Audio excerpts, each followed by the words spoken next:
ইতিহাসের বাস্তব রূপ পেল ন্যায় বেতন। প্রধান উপদেষ্টার নেতৃত্বে চূড়ান্ত জাতীয় নবম পে স্কেল ৩ ধাপে বাস্তবায়নের অনুমোদন। জানুয়ারি থেকে নতুন বেতন, জুলাইয়ে পূর্ণ ভাতা, ডিসেম্বর ২০২৬-এ ১০০% পেনশন। প্রিয় দর্শক, সম্মানিত সহকর্মী এবং দেশের আপামর সরকারি কর্মকর্তা কর্মচারীবৃন্দ, আজকের এই দিনটি শুধু আরেকটি সরকারি বৈঠকের দিন নয়। আজকের এই দিনটি দীর্ঘ অপেক্ষার শেষ অধ্যায়। আজকের এই দিনটি দাবির স্বীকৃতি। আজকের এই দিনটি ন্যায় বেতনের পথে ঐতিহাসিক চূড়ান্ত সিদ্ধান্তের দিন। বন্ধুরা, বিস্তারিত আলোচনায় যাওয়ার পূর্বে এখনও যারা চ্যানেলটি সাবস্ক্রাইব করেননি, দয়া করে এক্ষুনি চ্যানেলটি সাবস্ক্রাইব করে বেল বাটনটি অন করে দিন। আজ সচিবালয়ে প্রধান উপদেষ্টার নেতৃত্বে অনুষ্ঠিত হল এক অত্যন্ত গুরুত্বপূর্ণ ও যুগান্তকারী বৈঠক, যে বৈঠক টানা ৬ ঘণ্টা ধরে চলেছে, যেখানে উপস্থিত ছিলেন পে কমিশনের চেয়ারম্যান জাকির আহমেদ খান, অর্থ মন্ত্রণালয়, শিক্ষা মন্ত্রণালয়, জনপ্রশাসন মন্ত্রণালয় এবং রাষ্ট্রের উচ্চ পর্যায়ের নীতি নির্ধারক কর্মকর্তারা। এই বৈঠকের মূল আলোচ্য বিষয় ছিল জাতীয় নবম পে স্কেলের চূড়ান্ত বাস্তবায়ন রোডম্যাপ। কেন এই সিদ্ধান্ত ঐতিহাসিক?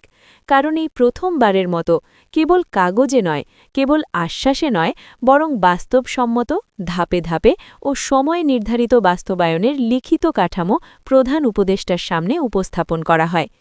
দীর্ঘ পর্যালোচনা, রক্ষণাবেক্ষণ, আর্থিক সামর্থ্য বিশ্লেষণ এবং সর্বোপরি শিক্ষক সমাজ, কর্মকর্তা কর্মচারী সমাজ এবং সংশ্লিষ্ট সব পক্ষের সম্মতির ভিত্তিতে এই ৩ ধাপে বাস্তবায়নের মডেলটি চূড়ান্তভাবে গ্রহণ করা হয়। সবচেয়ে গুরুত্বপূর্ণ বিষয়, সরকারি চাকরিজীবীদের উত্থাপিত সব যৌক্তিক দাবি গ্রহণ করা হয়েছে বলেই কর্মকর্তা কর্মচারীরা এই ৩ ধাপে বাস্তবায়ন মেনে নিয়েছেন।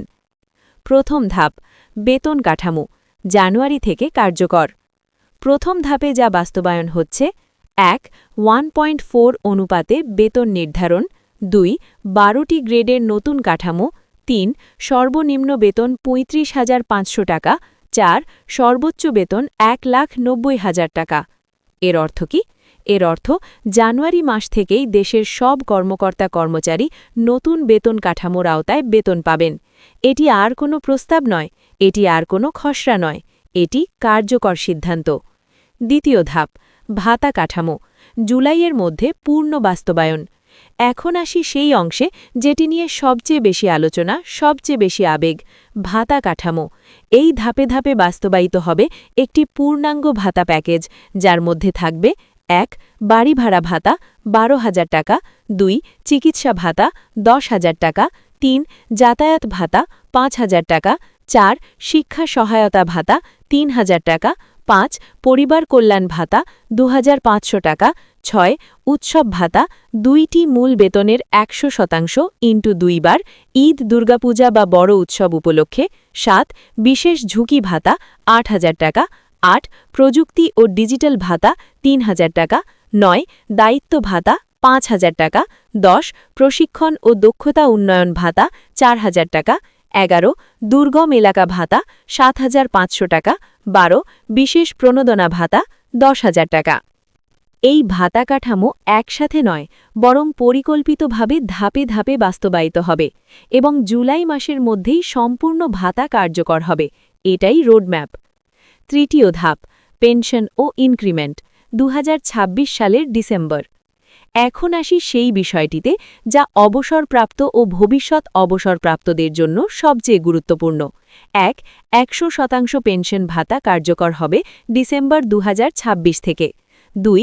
৮% বার্ষিক ইনক্রিমেন্ট। ৩. ১ বছরের মধ্যেই পুরো কাঠামো সম্পূর্ণ বাস্তবায়ন। এর মানে কর্মজীবন শেষে আর অনিশ্চয়তা নয়, আর অবহেলা নয়, বরং মর্যাদাপূর্ণ অবসর জীবন নিশ্চিত করা হচ্ছে। এই দীর্ঘ আলোচনা, বিশ্লেষণ ও সমন্বয়ের পর পে কমিশনের চেয়ারম্যান জাকির আহমেদ খান এই ৩ ধাপের মডারেটেড রোডম্যাপ উপস্থাপন করেন। এরপর প্রধান উপদেষ্টা এতে স্বাক্ষর করেন, সিদ্ধান্তটি আনুষ্ঠানিকভাবে অনুমোদিত হয় এবং এখানেই জাতীয় নবম পে স্কেল কার্যকর বাস্তবতায় রূপ নেয়। প্রিয় সহকর্মীরা, আজ আর শুধু বলা যাবে না দাবি আছে, আজ বলা যাবে দাবি মানা হয়েছে, আজ বলা যাবে এটা কোনো আন্দোলনের ফল নয় শুধু, এটা ধৈর্য, যুক্তি ও সম্মিলিত শক্তির বিজয়। ইতিহাস আজ সাক্ষী থাকল, জাতীয় নবম পে স্কেল আর স্বপ্ন নয়, এটি এখন বাস্তবতা।